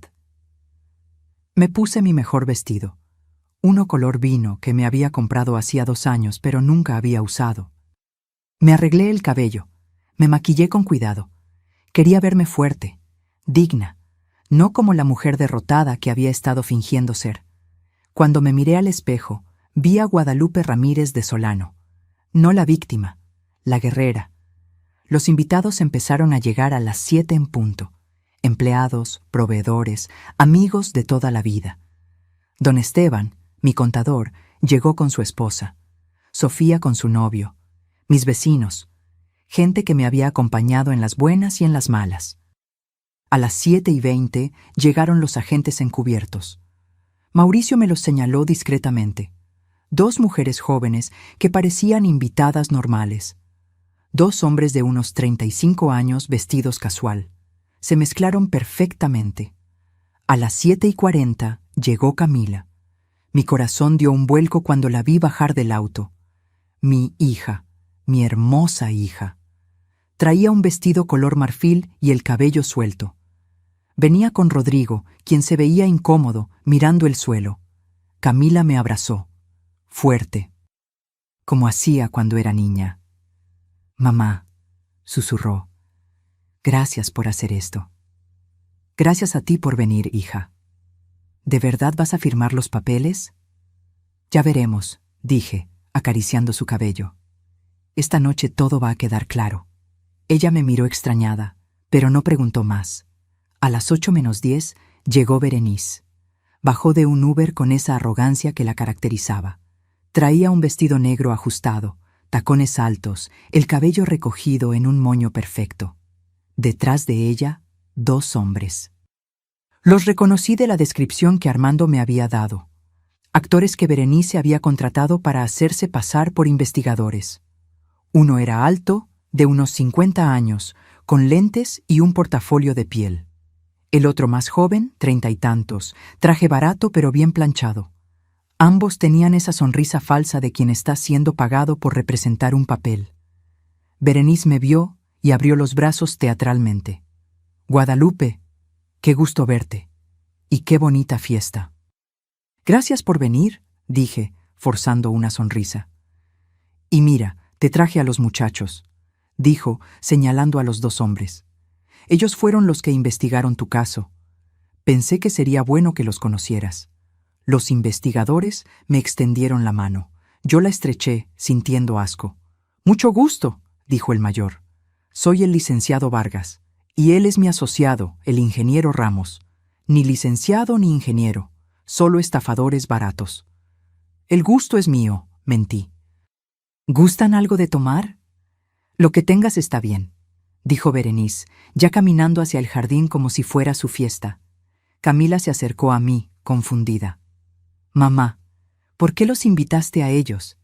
«Porque necesito que todos escuchen la verdad, hija, la verdad completa». «¿Qué quieres decir?» «En un momento lo sabrás». La banda tocaba. La gente comía, reía, bailaba. Eran las 8:30. La fiesta estaba en su punto máximo. Berenice se paseaba entre los invitados, presumiendo. Le contaba a quien quisiera escuchar cómo ella había salvado a Camila de las malas decisiones de su suegra, cómo había descubierto el fraude, cómo había actuado por el bien de la familia. La escuché decirle a una de mis empleadas: «Es triste, ¿verdad? Ver cómo la gente mayor a veces pierde el juicio. Pero bueno, para eso está la familia, para protegernos unos a otros». Vi cómo esa empleada, Rosa, una mujer que llevaba trabajando conmigo 20 años, apretaba los labios con rabia. Ella sabía que Berenice estaba mintiendo, pero no podía decir nada. Todavía no. A las 9:05 pedí que bajaran la música. Me subí a una pequeña tarima que habíamos preparado para los músicos. Tomé el micrófono. «Buenas noches a todos», dije, y mi voz resonó en el jardín. «Gracias por estar aquí. Gracias por acompañarme un año más en esta tradición que tanto amo». Aplausos, sonrisas. Camila me miraba desde el frente, orgullosa. «Este año ha sido difícil», continué, «muy difícil. Muchos de ustedes saben por lo que he pasado. Las acusaciones, las dudas, el dolor de sentir que la gente en la que confías te da la espalda». Berenice sonreía. Pensaba que yo estaba a punto de rendirme públicamente. «Pero esta noche», dije, mirándola directamente, «quiero que todos sepan la verdad completa». Su sonrisa vaciló apenas. «Berenice», dije, señalándola, «tú me acusaste de fraude, de robar, de falsificar documentos, y trajiste a estos señores como prueba de mis crímenes». Los dos actores se enderezaron, nerviosos. «Pero hay algo que todos necesitan saber», continué, sintiendo cómo la adrenalina recorría mi cuerpo. «Estos hombres no son investigadores, son actores, pagados por ti, con dinero que robaste de una fundación benéfica». El jardín quedó en silencio absoluto. Berenice palideció. ¿Qué estás diciendo?» «Estoy diciendo la verdad», dije con voz firme. «Y no soy yo quien lo dice. Son ellos». Señalé hacia la entrada. Las puertas se abrieron. Y no eran sus actores los que entraban. Eran el fiscal Montoya, 2 agentes ministeriales uniformados y 2 policías judiciales. Berenice giró hacia ellos, con los ojos muy abiertos. Los 2 actores intentaron retroceder, pero los agentes encubiertos ya los habían rodeado. «Berenice Ortega», dijo el fiscal Montoya con voz clara y fuerte, «queda usted detenida por los delitos de fraude, malversación de fondos, falsificación de documentos y conspiración». Sacó las esposas. Y en ese momento, delante de 80 personas, delante de mi hija, delante de todos los que alguna vez dudaron de mí, Berenice Ortega fue arrestada. El jardín estalló en murmullos. 80 personas hablando al mismo tiempo. Algunos gritaban. Otros sacaban sus teléfonos para grabar. La banda dejó de tocar. Los meseros se quedaron congelados con las bandejas en las manos. Berenice retrocedió, negando con la cabeza. «No, no, no, no. Esto es un error». «Guadalupe, ¿qué hiciste?» «Lo que tenía que hacer», respondí, bajando de la tarima. «Descubrir la verdad». Los agentes se acercaron. Berenice levantó las manos como si eso pudiera detenerlos. «Esperen, yo no hice nada malo. Ella es la criminal». «Ella», me señaló con el dedo, histérica. «Pregúntenle a estos investigadores. Ellos tienen las pruebas». El fiscal Montoya se giró hacia los 2 actores. «¿Ustedes son investigadores privados?» El mayor, el licenciado Vargas, tartamudeó. «Nosotros». «Son actores», interrumpió Armando, quien acababa de entrar con una laptop bajo el brazo. «Edgar Campos y Mario Soto. Los contraté esta mañana por 2,000 pesos cada uno para que vinieran a esta fiesta haciéndose pasar por investigadores. Igual que usted los contrató, señora Ortega, para montar su show». Berenice lo miró con odio puro. «¿Quién diablos eres tú?» «Armando Solís, investigador forense, y tengo aquí cada peso que usted desvió de la Fundación Manos Unidas. Cada documento que falsificó, cada correo donde planeó destruir a la señora Solano». Abrió la laptop sobre una mesa cercana. La pantalla se proyectó en una pared blanca que había pedido instalar específicamente para esto. Ahí, para que todos lo vieran, aparecieron los estados de cuenta de la fundación, las transferencias ilegales, los correos, uno por uno. La voz de Armando era clara, profesional, demoledora. El 15 de marzo del año pasado, Berenice Ortega autorizó una transferencia de 50,000 pesos de la cuenta de la fundación a una empresa fantasma llamada Distribuidora del Pacífico. Esa empresa no existe. El dinero fue a parar a su cuenta personal. Mostró el comprobante, la firma de Berenice, todo. El 22 de abril, otra transferencia, 80,000 pesos, misma historia. Empresa fantasma, dinero directo a su bolsillo. El 10 de junio, continuó, Berenice pagó 150,000 pesos a la agencia Omega Seguridad y Análisis para que fabricaran pruebas falsas contra la señora Solano. Aquí está el contrato. Aquí está el correo donde ella específicamente pidió que los documentos parecieran auténticos. En la pantalla apareció el correo que yo ya había leído. Pero verlo ahí, proyectado para que todos lo leyeran, era diferente. No me importa cuánto cueste. Necesito que esa vieja quede completamente desacreditada. Escuché los jadeos de la gente. Vi cómo don Esteban se llevaba la mano a la boca. Vi cómo Sofía lloraba de rabia. Pero sobre todo, vi a Camila. Mi hija estaba paralizada, con las manos en el pecho, los ojos llenos de lágrimas, mirando la pantalla como si no pudiera creer lo que estaba viendo. Camila. Berenice se giró hacia ella, desesperada. Camila, no le creas. Él está mintiendo. Tu madre lo pagó para inventar todo esto. ¿De verdad?, preguntó Armando con calma. Entonces explique esto. Presionó play en un audio. La voz de Berenice llenó el jardín. No me importa cómo lo hagas, Fernando. Necesito que esos 200,000 desaparezcan del registro y los metes como servicios de consultoría de esa vieja. Cuando todo esto explote, ella va a estar tan hundida que nadie va a dudar que también robó de la fundación. El silencio fue absoluto, pesado, aplastante. Esa conversación, dijo Armando, fue grabada hace 3 semanas. Es su voz, señora Ortega, su plan, su crimen. Berenice se tambaleó. Rodrigo, quien había estado callado todo este tiempo, dio un paso atrás, alejándose de su hermana como si quemara. Berenice, susurró. ¿Qué hiciste? Nada, no hice nada, gritó ella. Esto es una trampa, una conspiración.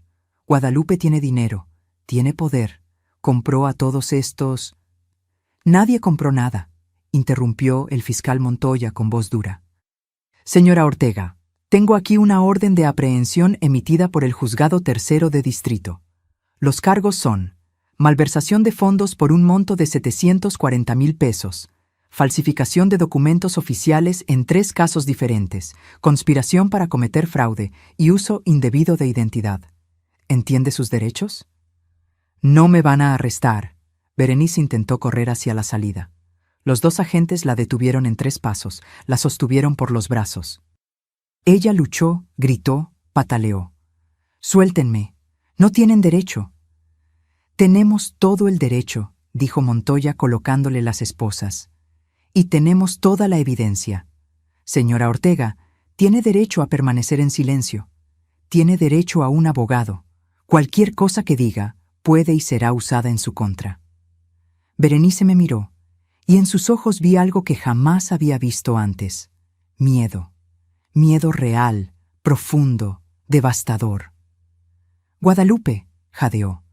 Guadalupe, por favor, podemos arreglar esto. Yo te devuelvo todo. Retiro la demanda. Digo que me equivoqué. Lo que sea. Por favor. La miré en silencio.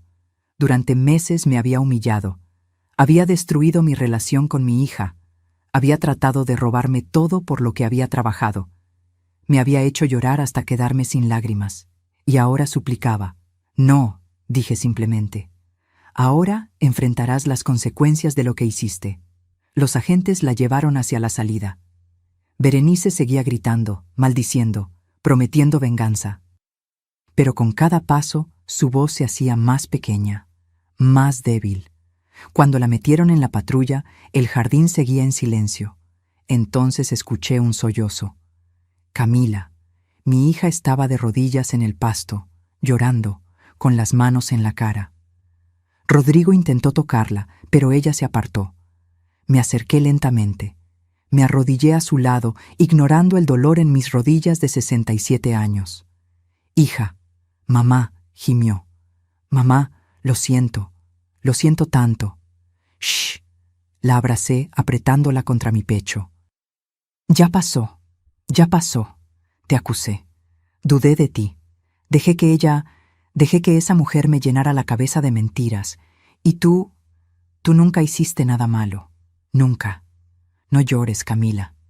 ¿Cómo no voy a llorar? Levantó el rostro, lleno de lágrimas y mocos y dolor. Soy la peor hija del mundo. Te traicioné. Creí en una extraña antes que en ti, en mi propia madre.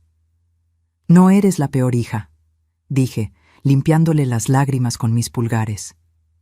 Eres humana. Berenice es muy buena manipulando. Eso es lo que hacen las personas como ella. Encuentran tus miedos y los usan en tu contra.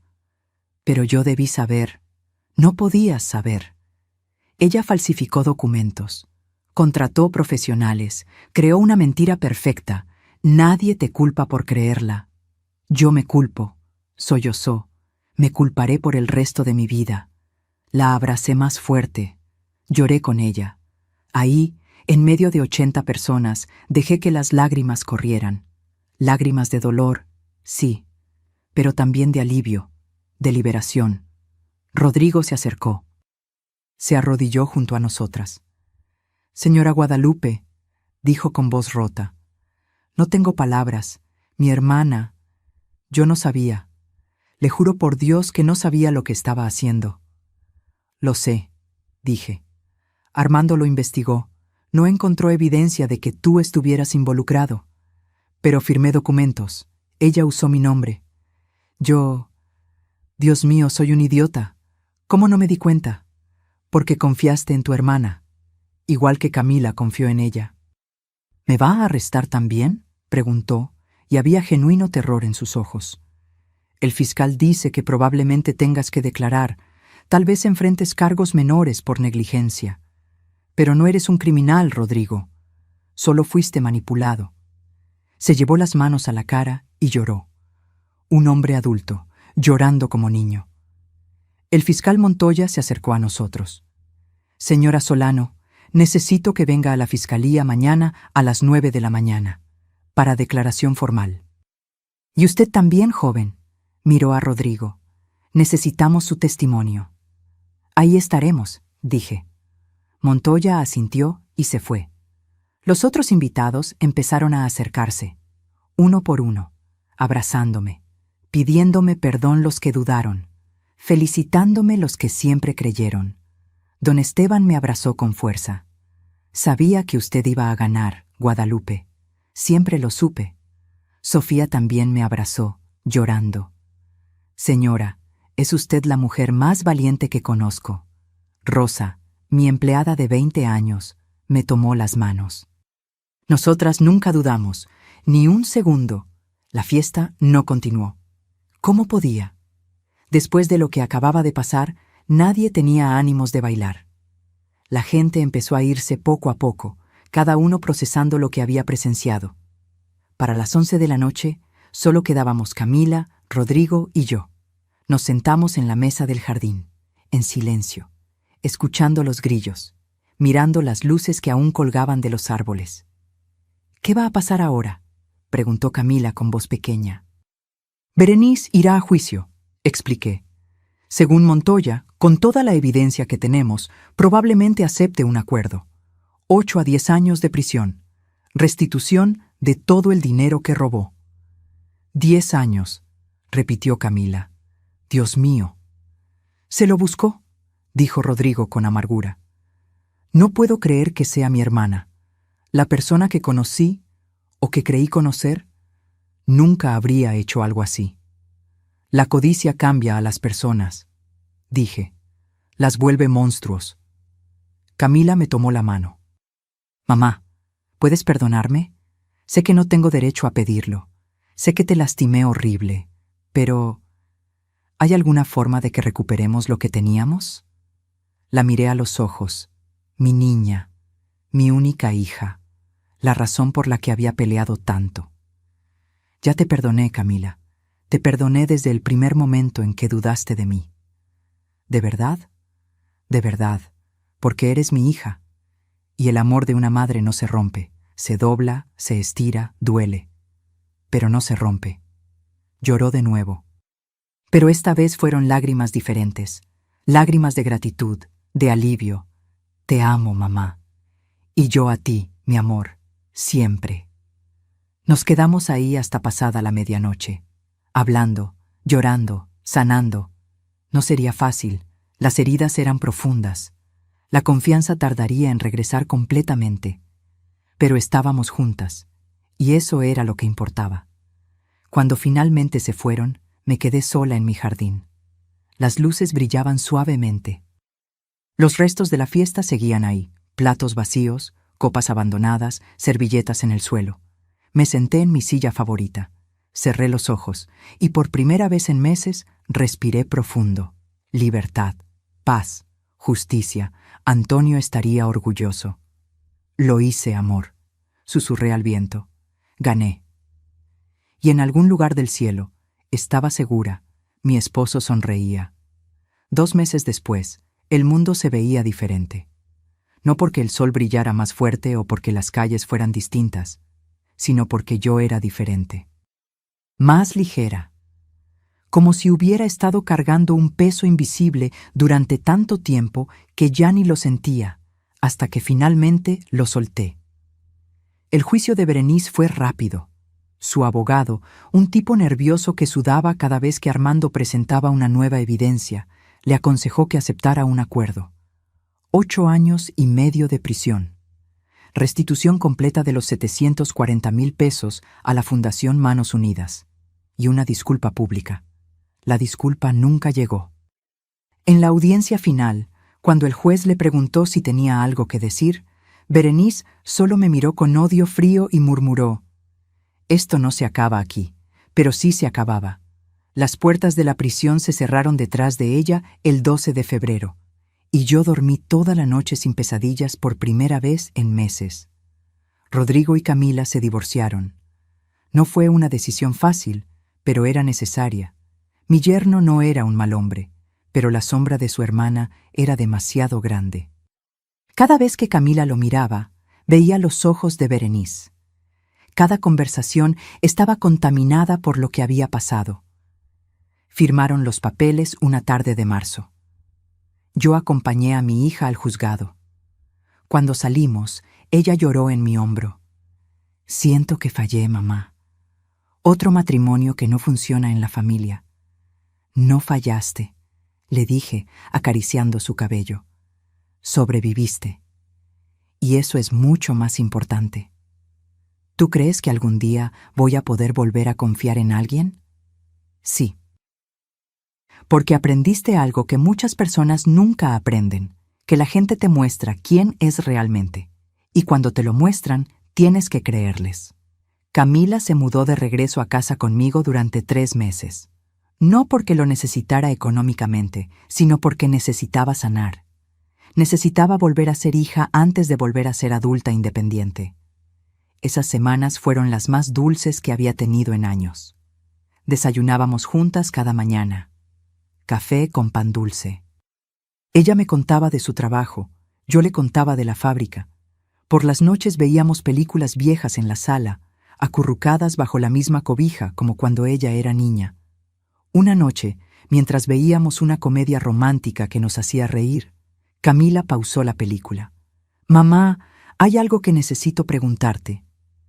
«Dime, ¿alguna vez pensaste en rendirte? Cuando todo se puso peor, cuando yo te di la espalda, ¿alguna vez quisiste simplemente dejar de pelear?» Pensé en esas noches oscuras, en el llanto que me ahogaba, en el dolor de sentir que mi propia hija no creía en mí. «Sí», admití. Hubo momentos en los que quise rendirme, en los que pensé que tal vez sería más fácil firmar todo, entregarle mi empresa a Berenice y simplemente desaparecer. ¿Y qué te detuvo? Tú. ¿Yo? Tú, Camila, porque si me rendía, le estaba enseñando a mi hija que cuando las cosas se ponen difíciles, una se rinde, que cuando te acusan injustamente, bajas la cabeza, y yo no quería que aprendieras eso. Quería que vieras que vale la pena pelear por la verdad, que vale la pena defenderte, incluso cuando el mundo entero parece estar en tu contra. Camila me abrazó y lloró, no de tristeza, de amor. Eres la mejor mamá del mundo, susurró. Y yo fui una idiota. No fuiste una idiota, fuiste humana. En mayo, Camila finalmente encontró su propio departamento, pequeño, acogedor, en la colonia Condesa. La ayudé a mudarse. Cargamos cajas juntas, armamos muebles, colgamos cuadros. Era un nuevo comienzo para ella. El día que terminamos de decorar, nos sentamos en su sala nueva, con 2 copas de vino barato, admirando nuestro trabajo. «Mamá», dijo Camila, «quiero que sepas algo. He estado yendo a terapia». «¿Sí?» «Sí, porque me di cuenta de que tengo problemas con la confianza, con los límites, con permitir que la gente me manipule, y quiero trabajar en eso. No quiero volver a ser tan ingenua». «Me alegra que estés haciendo eso, hija. Es muy valiente de tu parte». Mi terapeuta dice que tal vez en el fondo yo quería creerle a Berenice porque tenía miedo. ¿Miedo de qué? Miedo de que si algo te pasaba a ti, yo me quedaría completamente sola.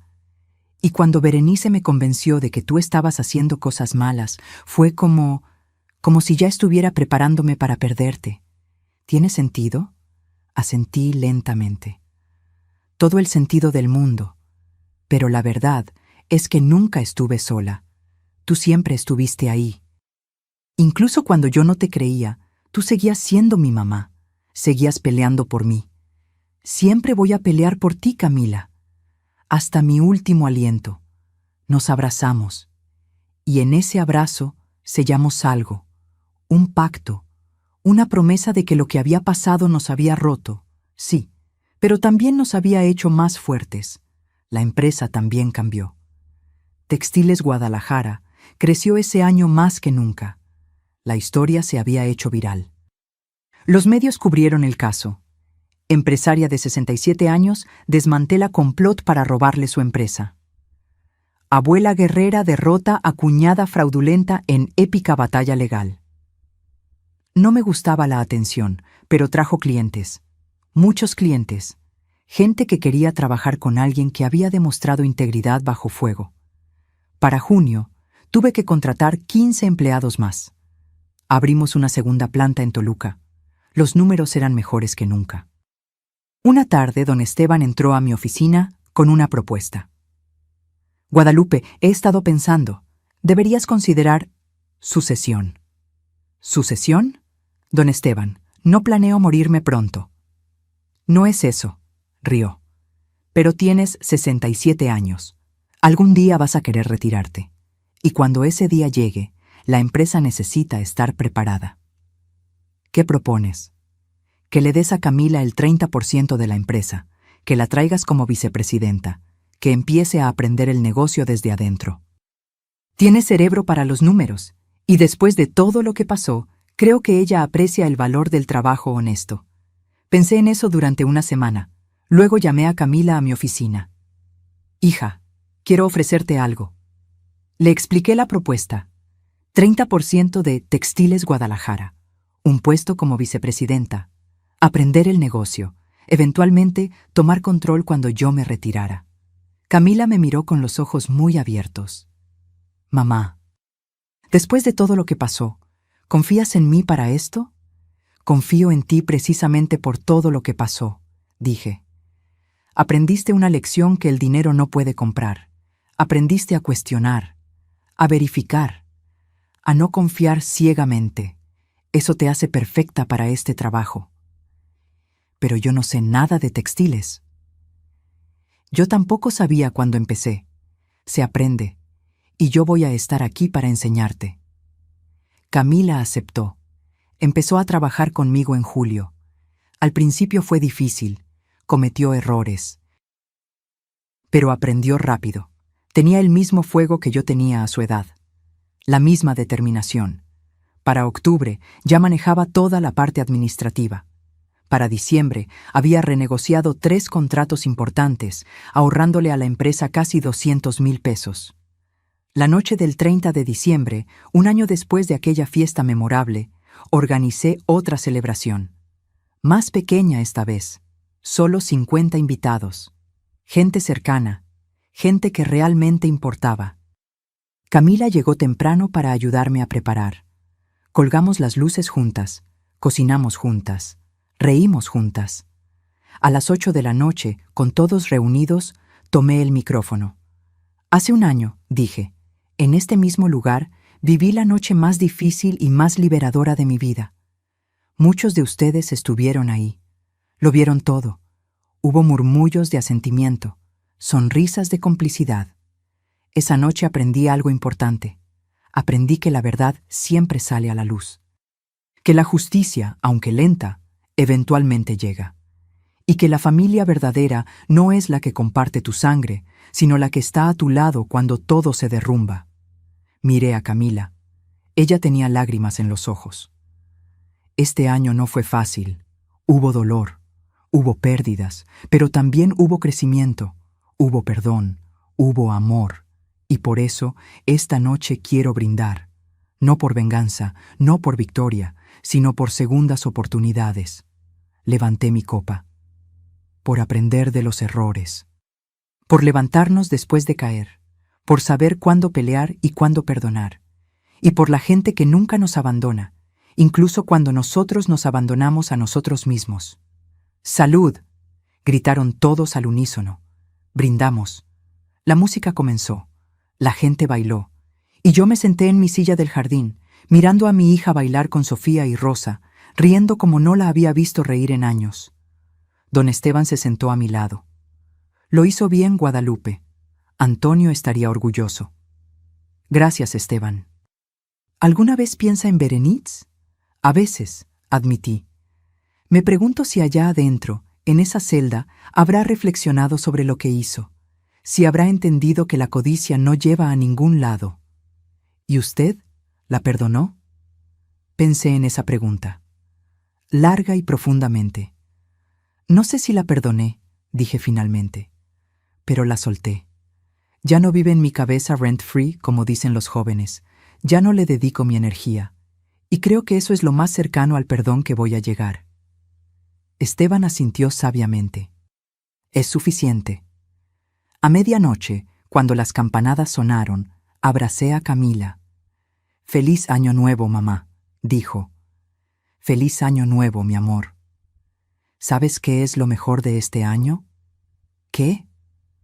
Que no tengo que fingir más, no tengo que pretender que todo está bien cuando no lo está, porque ahora realmente está bien.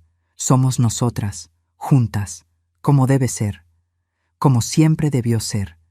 Esa noche, cuando todos se fueron y me quedé sola limpiando, encontré una foto que había caído de la mesa. Era de la boda de Camila.